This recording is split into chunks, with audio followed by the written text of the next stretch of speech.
जाहिल से लगा दे मुझे इश्क़ों का सफ़ीना, जाहिल से लगा दे मुझे इश्क़ों का सफ़ीना, आँखों से दिखा दे मुझे मक्का व मदीना। मैं दूर हो मजबूर हो ऐ सैयद आलम, दीदार दिखा दे नहीं आवाज सुना दो। एक জালেম যাবে আরেক জালেম আসবে, সুরত পাল্টিবে। নেতার পরিবর্তন, নীতির কি হবে না? পরিবর্তন হবে না। একজন বিগত 16 বছর পর্যন্ত সুশে খেয়ে বাংলাদেশকে একদম খোসা বানায় রেখে গেছে, আর এক দল এখন সামনে আসার জন্য লাফাইতেছে, তারাও তাদের চেয়ে আরো বেশি খাবে। জোরে বলেন ঠিক কিনা? এদের বিরুদ্ধে যেমন আমাদের ওয়াজ করতে হয়েছে, তাদের বিরুদ্ধে এসে ব্যতিক্রম না, তাদের বিরুদ্ধে চাইতে কঠোর ওয়াজ করতে হবে। জোরে বলেন ঠিক কিনা? সাধারণ মুসলমান আমরা বিপাকে পড়ছি। ওলি আল্লাহর বাংলাদেশ আর শাহজালালের বাংলাদেশ, রহম করো আল্লাহ, রহম করো আল্লাহ। জোরে বলেন ঠিক কিনা?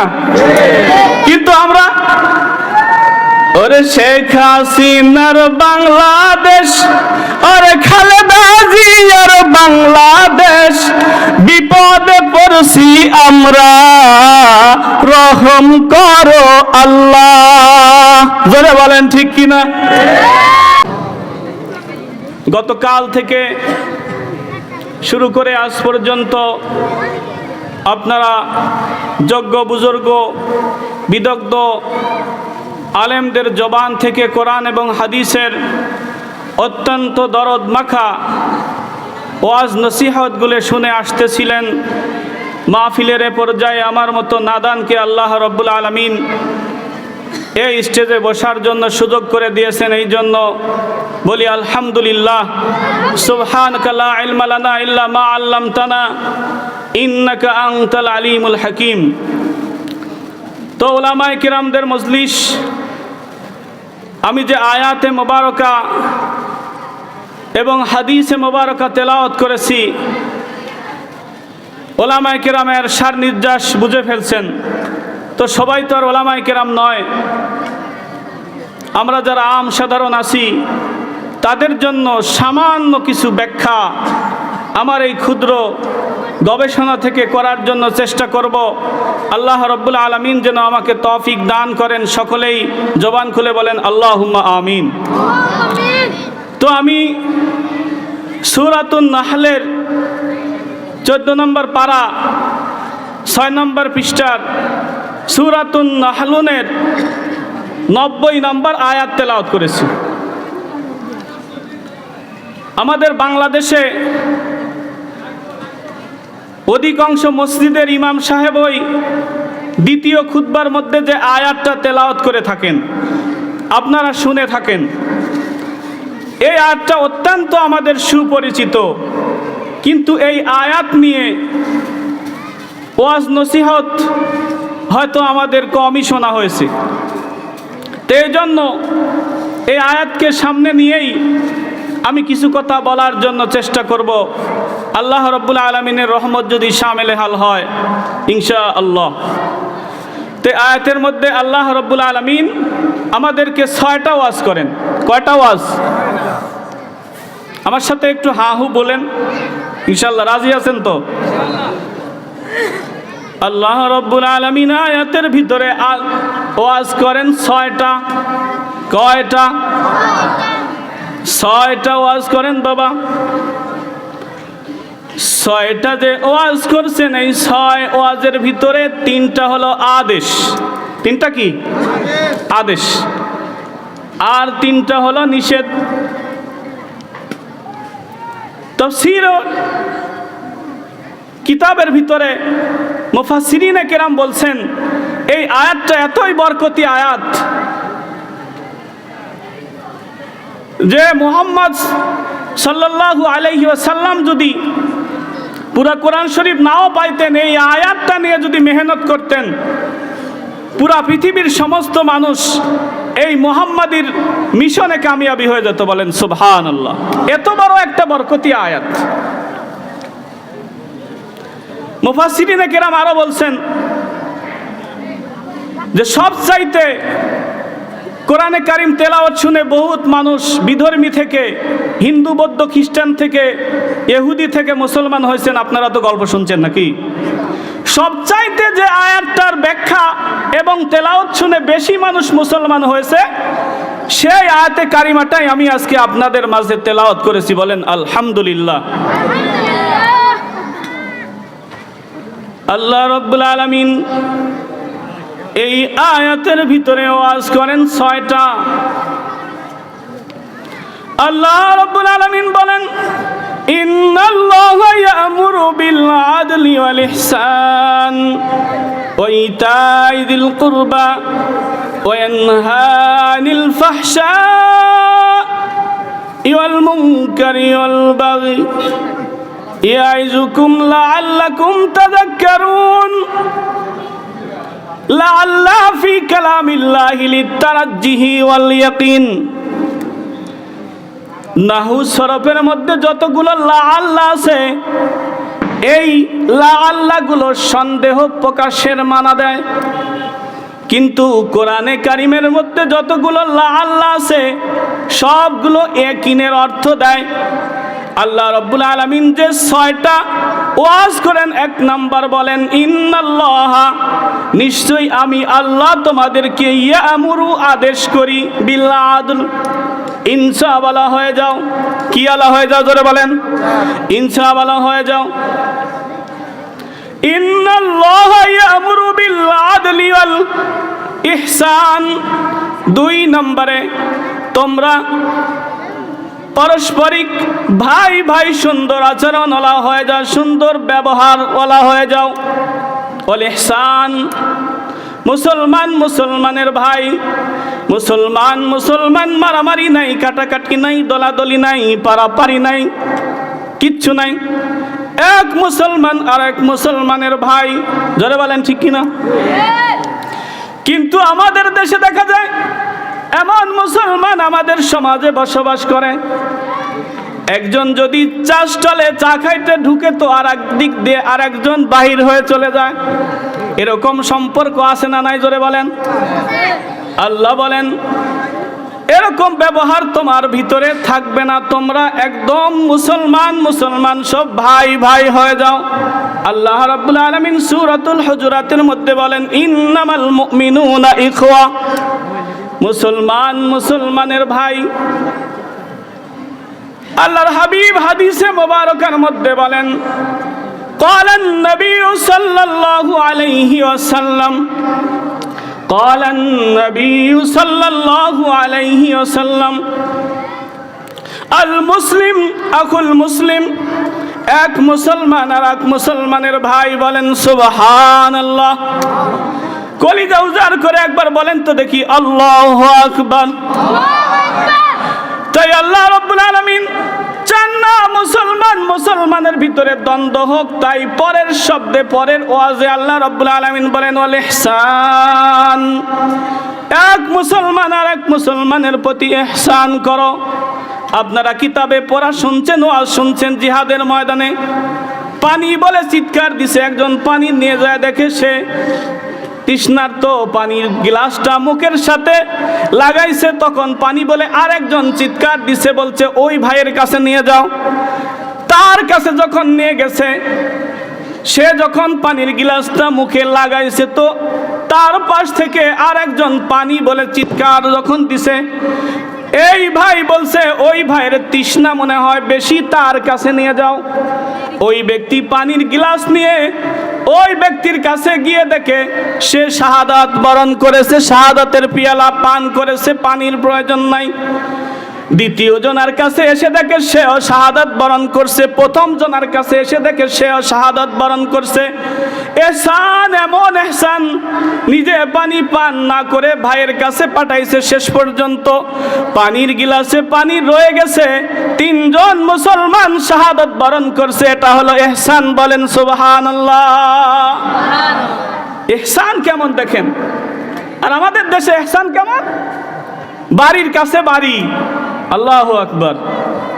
বিল্ডিং উঠানোর সময় এমন ভাবে উঠাইছে, খাটিয়াটা যে বাহির হবে, খাটিয়া মরার খাট চিনেননি আপনারা? ততটুক জায়গাও রাখে নাই। আছে না নাই? পরের জমাজমি ঠেলতে ঠেলতে এরকম দুই কানি বাড়ায় ফালাইছে। আছে না নাই? এর নাম এহসান। আল্লাহ রাব্বুল আলামিন এটা পছন্দ করেন না। ওই জন্য বলছেন আল ইহসান। এক মুসলমান আর এক মুসলমানের ভাই হয়ে যা। মুসলমান মুসলমান মারামারি নাই, কাটাকাটি নাই। যাইবা একজন আর একজনকে সালাম দিবা। মুসল্লি ইমামকে সালাম দিবে, ইমাম মুসল্লিকে সালাম দিবে, জামাই শ্বশুরকে দিবে, দুটোটাই সুন্নাত। ফকির ফাকরা যারা ভিখারি তাদেরকেও সালাম দিতে হবে। আল্লাহ বলছেন আল ইহসান। তোমাদের মধ্যে কোনো রকমের পার্থক্য নাই, শীতাঙ্গ কৃষ্ণাঙ্গ কোনো রকমের পার্থক্য নাই, তোমরা সবাই ভাই ভাই। আল্লাহ বলেন ইন্নামাল মুমিনুনা ইখওয়া। কার কথা? জোরে বলেন কার কথা? আল্লাহর কথা। আল্লাহ রাব্বুল আলামিন বলেন মিল্লাতা আবিকুম ইব্রাহিম হুয়া সাম্মাকুমুল মুসলিমিন। তোমরা সবাই এক বাবার সন্তান, তোমাদের ভিতরে কোনো পার্থক্য নাই, সবাই ইব্রাহিমের সন্তান। আল্লাহু আকবার বলেন। 3 নম্বর কথা আল্লাহ রাব্বুল আলামিন বলতেছেন ওয়াইতাইযিল কুরবা। নিকটতম আত্মীয় স্বজনের হক আদায় করতে শিখো। সুবহানাল্লাহ। কিন্তু নিকটতম আত্মীয় স্বজনের হক আদায় করা মানুষ বেশি না মেরে খাওয়ার মানুষ বেশি? বাবা মারা গেছে 20 বছর আগে, আজ পর্যন্ত বোনের সম্পদ বুঝায় দেয় না। শেষ পর্যন্ত বোনের যখন চলে না, ভাইয়ের কাছে আসছে ছেলে সন্তান নিয়ে সম্পদ বুঝায় নেওয়ার জন্য। এইবার আসার পরে ভাই একটু জোগাড় করে তারে সুন্দর সুন্দর খানা খাওয়াইছে, পিঠা আটা খাওয়াইছে। খাওয়ানোর পরে যখন বোনের সম্পদের কথা কয়, ভাই তখন বলে তাহলে আর ভাইয়ের ভ্রাতৃত্ব বন্ধন আর রাখতে তুই রাজি না? এরকম ভাই, জালেম ভাই দেশে আছে না নাই? জোরে বলেন। ন্যায্য পাওনা চাইছে, ন্যায্য পাওনা বলে ভাইয়ের ভ্রাতৃত্ব বোধ তোর ভিতরে নাই, তুই মনে হয় সম্পর্ক ছিন্ন করতে চাস, আর সম্পর্ক রাখতে চাস না। এরকম ভাই আছে না নাই? জোরে বলেন। জালেম কিয়ামতের ময়দানে জালেমের কাতারে দাঁড় হতে হবে, সোজা জাহান্নাম। বোন যদি মাফ না করে। কিছুদিন আগে একটা খবর শুনছিলাম, বাবার জানাজা বোনে আটকায় দিছে। কেন? জিজ্ঞেস করা হলো আপনার বাবার জানাজা কেন আটকায় দিছেন? মহিলাটা বলছে আমার বাবা শুধু আমার ভাইকে সম্পদ দিছে, আমারে দেয় নাই, এই জন্য লাশ দাফন হতে দেব না যতক্ষণ পর্যন্ত আমার সম্পদ আমারে বুঝায় দেয়া না হবে। বলেন সুবহানাল্লাহ। এরকম করা দরকার। এদিকে এরকম লোক থাকতে পারে যে জানাজার জন্য তৈরি হয়ে আছে, যে তার জানাজা আটকা দিব, দুনিয়ায় তো বলে পারি নাই, যখন মরবে তখন আদায় করব। ঠিক কিনা? জোরে বলেন। এই জন্য আল্লাহ রাব্বুল আলামিন বলেন ওয়াইতাইযিল কুরবা ওয়ানহা, নিষেধ করেন 3টা। আনিল ফাহশাই ওয়াল মুনকারি ওয়াল বাগই। ফাহিশা কোনো কাজ, বেপরদাগি কাজ তোমরা করবা না, সহিংসতা করবা না। যত রকমের নাফরমানি আছে আসমানের নিচে জমিনের উপরে, কোন রকমের নাফরমানি কোন সময় করবে না, কারণ আল্লাহ আমাকে দেখতেছে। জোরে বলেন ঠিক কিনা? আল্লাহু কাদির, আল্লাহু গফুরুর রহিম। আল্লাহু আকবার। আল্লাহ সব কিছু দেখেন এবং জানেন। জোরে বলেন ঠিক কিনা? এই জন্য আল্লাহ রাব্বুল আলামিন নিষেধ করেন 3টা।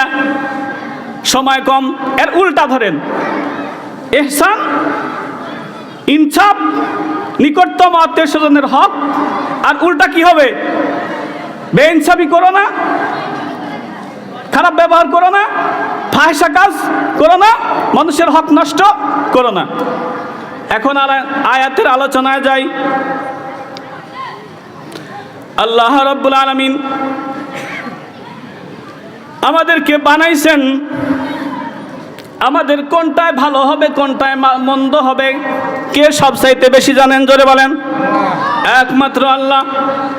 এই জন্য আল্লাহ রাব্বুল আলামিন আমাদের যেটা ভালো হবে ওই জন্য আমাদেরকে এই আদেশগুলো দিয়েছেন। এইবার আল্লাহ রাব্বুল আলামিনের প্রথম ওয়াজ ইয়ামুরু বিল আদলি, আদলের একটা দৃষ্টান্ত আপনাদেরকে বলি। জনাবে মুহাম্মদুর রাসূলুল্লাহ সাল্লাল্লাহু আলাইহি ওয়াসাল্লাম যখন বিচারক, মদিনার যখন উনি চিফ জাস্টিস, প্রধান বিচারপতি, আমিরুল মুমিনিন, অর্ধজাহানের খলিফা, ওই সময় রসুলের দরবারে একটা বিচার, চুরির বিচার আছে। কিসের বিচার? চুরির বিচার। যে ব্যক্তি চুরি করছে এই মহিলা আবার কুরাইশ বংশের মহিলা। তো সাহাবারা মনে করলেন কুরাইশ বংশের মহিলার চুরির বিচার, রসুলও তো কুরাইশি, মহিলা চোর, চুরি করছে চুন নিয়ে, এও কুরাইশি, একটু বদনাম বন্দমের গন্ধ আসে না? সাহাবারা চিন্তা করলেন রসুল মনে হয় জানে না এটা কুরাইশ বংশের মহিলা। রসুলের কানে একটু আদেশ, খবরটা একটু পৌঁছে দেওয়া হোক। সাহাবায়ে কেরাম ঠেলাঠেলি করে, একজন বলে তুই যা আর একজন বলে তুই যা। মাঝখান থেকে একজন বলে যদি আমরা বড় মানুষ আমরা যাই তাহলে তো রসুল আমাদেরকে ধমক দিবে, মন খারাপ করবে। এসে এক কাজ করো, ছোট একটা বাচ্চা যে একটু মোটামুটি বুঝে আরে পাঠায় দাও, রসুলের সাথে ভালো সম্পর্ক, সে গিয়ে যদি বলে কোনো অসুবিধা নাই। এইবার সাহাবায়ে কিরামের এই টিপসটা অনেক ভালো লাগছে। সুবহানাল্লাহ কোন, একটু জিকির করেন লা ইলাহা ইল্লাল্লাহ, লা ইলাহা ইল্লাল্লাহ, লা ইলাহা ইল্লাল্লাহ, লা ইলাহা ইল্লাল্লাহ, লা ইলাহা ইল্লাল্লাহ, লা ইলাহা ইল্লাল্লাহ মুহাম্মাদুর রাসূলুল্লাহ। এইবার হুজুরের পালক ছেলে যায়েদ ইবনে হারেসা, নাম শুনছেন আপনারা? কোরআন শরীফে একজন মাত্র সাহাবীর নাম, তিনি হচ্ছে যায়েদ বিন হারেস। কেমন করে পয়গম্বরের সন্তান হয়েছেন? যায়েদ ইবনে হারেসা রাদিয়াল্লাহু তাআলা আনহু, বণিক দল, ডাকাত দল ওনারে গসব করে, কিডন্যাপ করে নিয়ে এসে মক্কার বাজারে বিক্রি করছে। খাদিজাতুল কুবরা রাদিয়াল্লাহু তাআলা আনহুর চাচাতো ভাই 4টা গোলাম বাজার থেকে কিনছেন। কয়জন? 4জন গোলাম যখন বাজার থেকে কিনছেন, খাদিজাতুল কুবরা রাদিয়াল্লাহু তাআলা আনহার সামনে গোলাম 4টাকে নিয়ে এসে দাঁড় করে দিয়ে বলে, খাদিজা, গোলাম যখন বাজারে কিনছি তখনই নিয়ত করে কিনছি একটা গোলাম আপনারে হাদিয়া দিমু। এই নেন 4টা গোলাম আপনার সামনে দাঁড় করে দিলাম, যেইটা পছন্দ হয় ওইটা আপনি রাখতে পারেন, অসুবিধা নাই। এইবার খাদিজাতুল কুবরা রাদিয়াল্লাহু তাআলা আনহা চেহারার দিকে তাকাইছেন, তাকায় দেখেন যায়েদ ছেলেটা ভালো হবে, সুন্দর ভদ্র দেখা যায়। সুবহানাল্লাহ। ভাইরে বলে, ভাই এই ছেলেটারে আমি নিব, এটারে রাইখা যাও। এইবার ওনার ভাই 3টা নিয়ে চলে গেছে। রাত্রি বেলায় রাসূল কারীম সাল্লাল্লাহু আলাইহি ওয়াসাল্লাম নবুয়ত রিসালাতের দাওয়াত দিয়ে সন্ধ্যাবেলা বাড়ি আসছেন। এইবার খাদিজাতুল কুবরা রাদিয়াল্লাহু তাআলা আনহা বলেন, ইয়া রাসূলুল্লাহ, ইয়া হাবিবাল্লাহ, হুজুর আপনার জন্য একটা হাদিয়া আছে। আমার ভাইজান আমার একটা গোলাম হাদিয়া দিছে, আমি গোলাম দিয়ে কি করব? আপনি নবুয়ত এবং রিসালাতের কাজগুলো একা একা ঘুরে ঘুরে করেন, আপনার কষ্ট হয়, কোনো সাথী সঙ্গী নাই। আমার গোলামটা আপনারে হাদিয়া দিয়ে দিলাম, বলেন আলহামদুলিল্লাহ। আজ থেকে জায়েদ আপনার গোলাম আপনার সাথে থাকবে, আপনার খেদমত করবে। আপনি যেথায় যান সাথে সাথে জায়েদ সেথায় আপনার সাথে যাবে, বলেন সুবহানাল্লাহ। পয়গম্বর মুহাম্মাদুর রাসূলুল্লাহ তাকে আর গোলাম হিসেবে রাখলেন না, ওনাকে দেয়ার সঙ্গে সঙ্গে আজাদ করে দিলেন, বলেন সুবহানাল্লাহ। আজাদ করে দিয়ে কাছে রেখে দিলেন, জায়েদ গেলেও যাইতে পারো, আমার দরবারে থাকলেও থাকতে পারো, বলেন না সুবহানাল্লাহ। কলিজা উজাড় করে বলেন আলহামদুলিল্লাহ। জায়েদ দেখলো এমন ঘরের মধ্যে আছি যেই ঘরের মধ্যে প্রতিদিন কালামুল্লাহ অবতীর্ণ হয়, এমন ঘরের মধ্যে আছি যেই ঘরের মধ্যে জিবরিল যাতায়াত করে। এই ঘর ছেড়ে বাবা মায়ের কাছে যাওয়া যাবে না, বলেন সুবহানাল্লাহ। রসুলের জন্য দিলটাকে একদম ফেদা করে দিছে, রসুল ছেলে বানায় নিছেন, বলেন সুবহানাল্লাহ। এইভাবে ছেলে হয়েছেন, তার ঘরে একটা ছেলে হয়েছে, তার নাম রাখছে রসুল করিম সাল্লাল্লাহু আলাইহি ওয়াসাল্লাম ওসামা। আলহামদুলিল্লাহ বলেন। ওসামারে হুজুর জায়েদের মতোই মোহব্বত করে, ভালোবেসে কোলে নেয়, চুমা দেন, আদর করেন, আলহামদুলিল্লাহ। ওসামা রাদিয়াল্লাহু তাআলা আনহুরে ওই যে ধরে পাঠা দিছে যে তুমি যাবা দাদার কাছে, গিয়ে বলবে যে পয়গম্বর এটা তো কুরাইশ বংশের মহিলা, আপনার বংশের মহিলা তো চুরির বিচার হাত না কাইটা যদি একটা আঙ্গুল কেটে বিচারটা একটু শিথিল করা হয়, তাহলে কুরাইশ বংশের একটু বদনাম, একটু ক্রেডিট নষ্ট কম হবে। ছোট মানুষ ওসামায় বুঝে নাই, বড়রা তো কেউ যায় নাই। ওসামা রাদিয়াল্লাহু তাআলা আনহু এইবার পয়গম্বর দরবারে বসা, ছোট ওসামা পয়গম্বরের এখানে এসে বসছে। কোথায়? কোলের উপরে বসে না নাতিরা, দুই দিকে দুই ঠ্যাং দিয়ে কোলের উপরে বসছে। বসে ওসামার মাথাটা এখানে, কোথায়? কাদের উপরে মাথা, এখন মুখের সাথে কানের সাথে মুখ। কিছু বললে কেউ শুনবে? কেউ শুনবে? এখন বলছে দাদু কুরাইশ বংশের মহিলা তো, আপনি মনে হয় জানেন না, তো বিচারটা একটু শিথিল করে দিন। সঙ্গে সঙ্গে পয়গম্বরের চেহারা লাল হয়ে গেছে। বসা থেকে পয়গম্বর দাঁড়ায় গেছেন, বলতেছেন সাহাবায়ে কিরাম, সামান্য কুরাইশ বংশের একজন মহিলা চুরি করছে, তার বিচার তোমরা শিথিল করার জন্য সুপারিশ পাঠাও। আমি শীতাঙ্গ কৃষ্ণাঙ্গ কোন কুরাইশি, কোন বনি আউস খাজরাজ কাউকে পার্থক্য করার, এক জালেম যাবে আরেক জালেম আসবে, সুরত পাল্টিবে। নেতার পরিবর্তন, নীতির কি হবে না? পরিবর্তন হবে না। একজন বিগত 16 বছর পর্যন্ত সুষে খেয়ে বাংলাদেশকে একদম খোসা বানায় রেখে গেছে, আর এক দল এখন সামনে আসার জন্য লাফাইতেছে, তারাও তাদের চেয়ে আরো বেশি খাবে। জোরে বলেন ঠিক কিনা? এদের বিরুদ্ধে যেমন আমাদের ওয়াজ করতে হয়েছে, তাদের বিরুদ্ধে এসে ব্যতিক্রম না, তাদের বিরুদ্ধে চাইতে কঠোর ওয়াজ করতে হবে। জোরে বলেন ঠিক কিনা? সাধারণ মুসলমান আমরা বিপাকে পড়ছি। ওলি আল্লাহর বাংলাদেশ, আরে শাহজালালের বাংলাদেশ, রহম করো আল্লাহ, রহম করো আল্লাহ। জোরে বলেন ঠিক কিনা? কিন্তু আমরা ওরে শেখ হাসিনার বাংলাদেশ, ওরে খালেদা জিয়ার বাংলাদেশ, বিপদে পড়ছি আমরা, রহম করো আল্লাহ। জোরে বলেন ঠিক কিনা?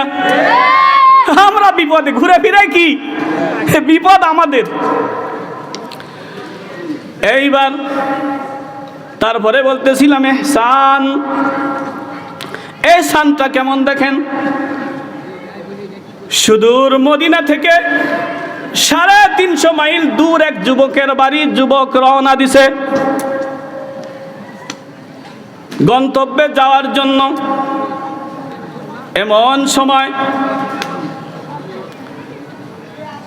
মরুভূমিতে দিনের বেলা চলা যায় না, অত্যন্ত রোদের তাপ, মরুভূমির বালির তাপ, মানুষ চলতে পারতো না। চলতো কখন? পাহাড়ি পিচ্ছিল পথ, রাত্রিবেলা চলতো।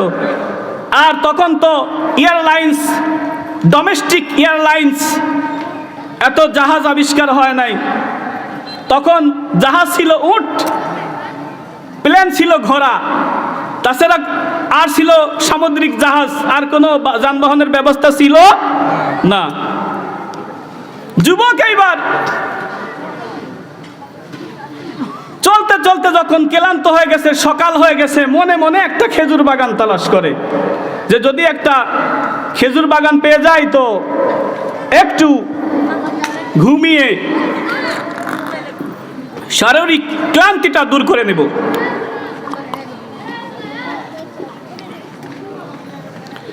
এইবার খুঁজতে খুঁজতে যুবক একটা বাগান পেয়েও গেছে অলরেডি, আলহামদুলিল্লাহ। কোন উটটারে খেজুর গাছের সাথে বেঁধে যুবক শুইতে দেরি, ঘুমাইতে আর কি নাই দেরি নাই। ক্লান্ত শরীর, ঘুমাইতে কি দেরি হয়? ঘুমাই গেছে যুবক। ঘুমে যুবক এইবার বিভোর ঘুমে। ইতিমধ্যে সূর্য গড়ায় একদম বিকাল হয়ে গেছে। খেজুর বাগানের পাতার ফাঁক দিয়ে সূর্যের আলোটা এসে যুবকের কপালে লাগছে, চোখে লাগছে। যুবক এবার ঘুম থেকে জাগা পেয়েছে। জাগা পেয়ে উঠে বসে দেখে যুবকের উটটা যেই জায়গার মধ্যে বাঁধা ছিল সেই জায়গার মধ্যে উটটা বাঁধা নাই। যুবকের তো মেজাজ গরম, উটটা কোথায় গেল? যুবক খুঁজতে খুঁজতে দেখে বাগানের এক কোণার মধ্যে একটা মরা উট পড়ে আছে, পাশে একজন বৃদ্ধ লোক। এই বৃদ্ধ লোক উটটারে মেরে আলেছে। কেন?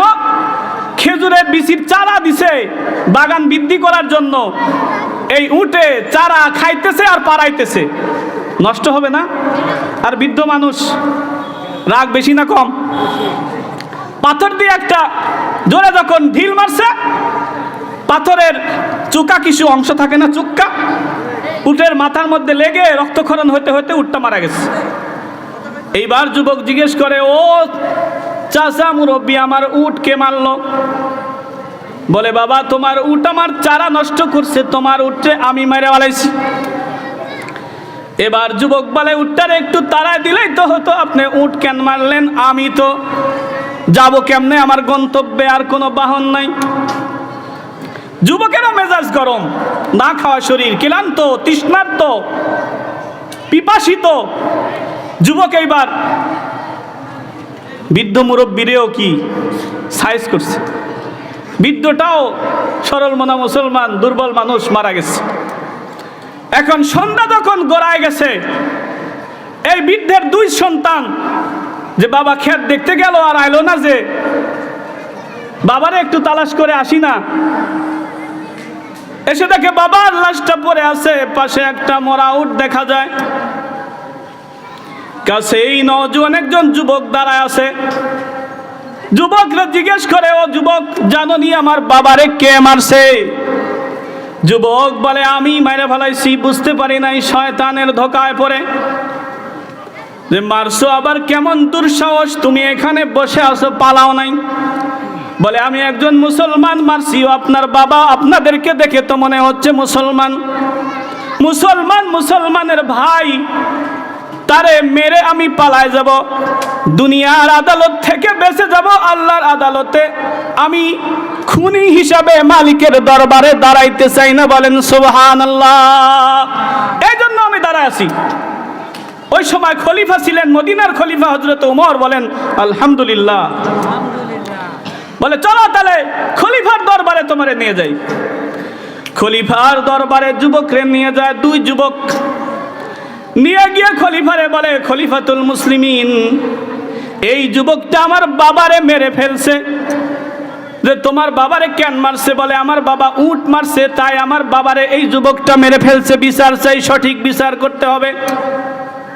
যুবকরে জিজ্ঞেস করে, তোমার একটা উট মারছে, একটা উট দিলেই তো ঝামেলা মিটে যাইতো, তুমি মানুষ কেন মারলা? তুমি কি জানো না? ইন্নান নাফসা বিন নাফসি ওয়াল আইনা বিল আইনি ওয়াল আনফা বিল আনফি ওয়াল উযুনা বিল উযুনি ওয়াস সিন্না বিস সিন্নি ওয়াল জুরুহা কিসাস ফামান লাম ইয়াহকুম বিমা আনজালাল্লাহ ফাউলাইকা হুমুল কাফিরুন ফাউলাইকা হুমুজ জালিমুন ফাউলাইকা হুমুল ফাসিকুন।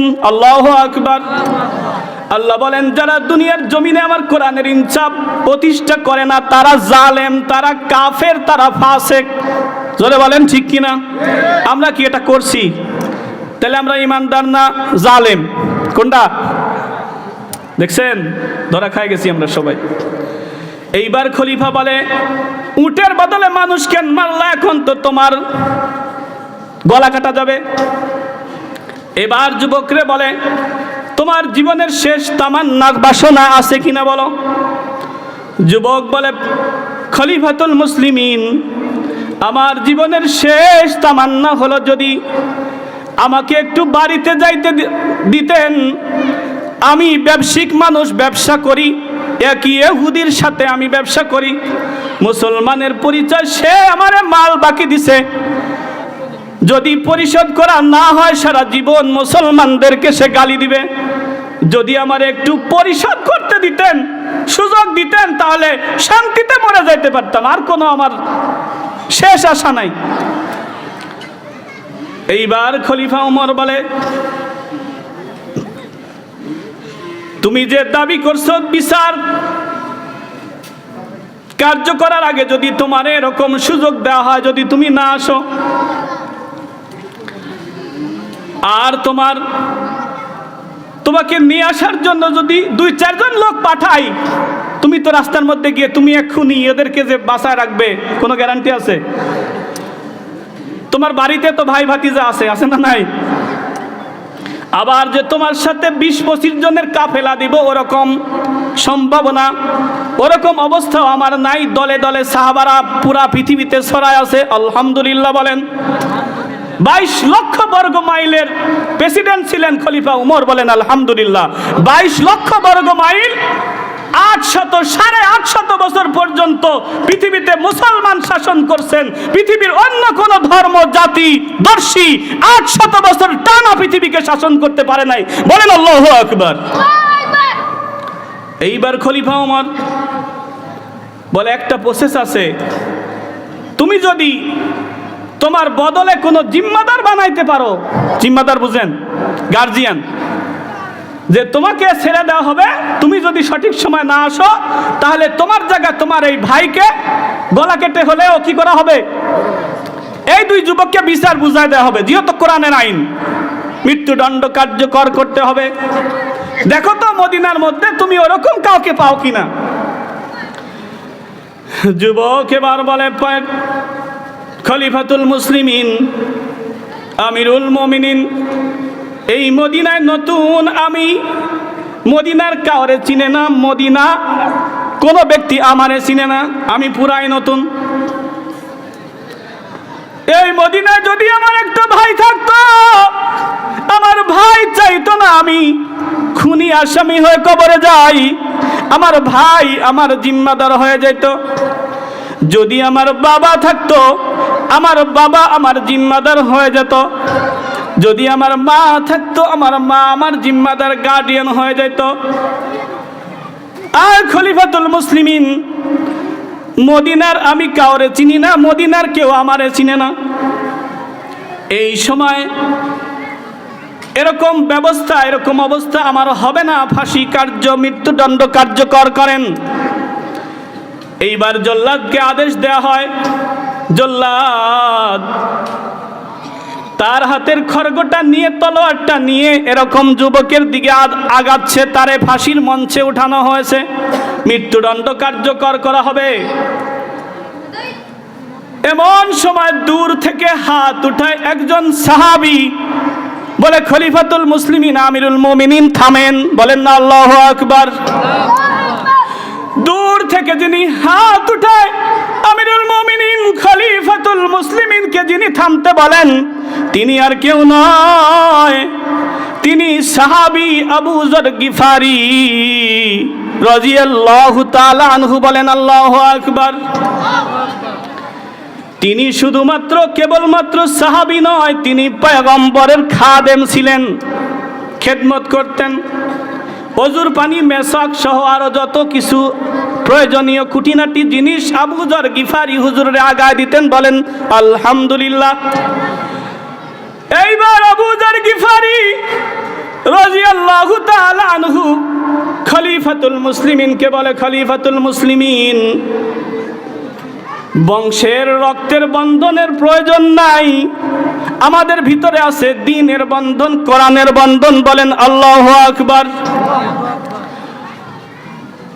আল্লাহ রাসূলের জবানে নিজ কানে আমি বহুবার শুনছি, রাসূল বলছেন, قال النبي صلى الله عليه وسلم قال النبي صلى الله عليه وسلم المسلم اخو المسلم, মুসলমান এক মুসলমানের ভাই। বলেন সুবহানাল্লাহ। আমার ওই ভাইয়ের আমি আজকে গার্ডিয়ান, জিম্মাদার হয়ে গেলাম।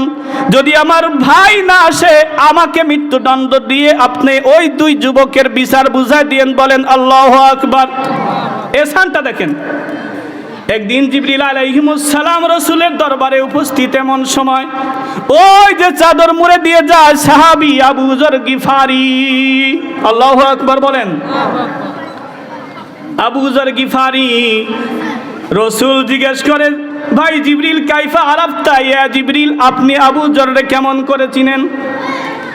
জিবরিল বলে, ইয়া রাসূলুল্লাহ, ইয়া হাবিবাল্লাহ, আপনার সাহাবী আবু যরকে শুধুই মাত্র কেবলমাত্র আমি চিনি তা নয়, আপনার সাহাবী আবু যরকে আসমানের तमाम ফেরেশতারা আপনার সাহাবী আবু যর গিফারি রে চিনে। বলেন সুবহানাল্লাহ। দুইটা কারণ। কয় কারণ জোরে বলেন? এরকম আপনাদেরকেও আসমানের সমস্ত ফেরেশতা চিনুক, আপনারা চান? এটা চান?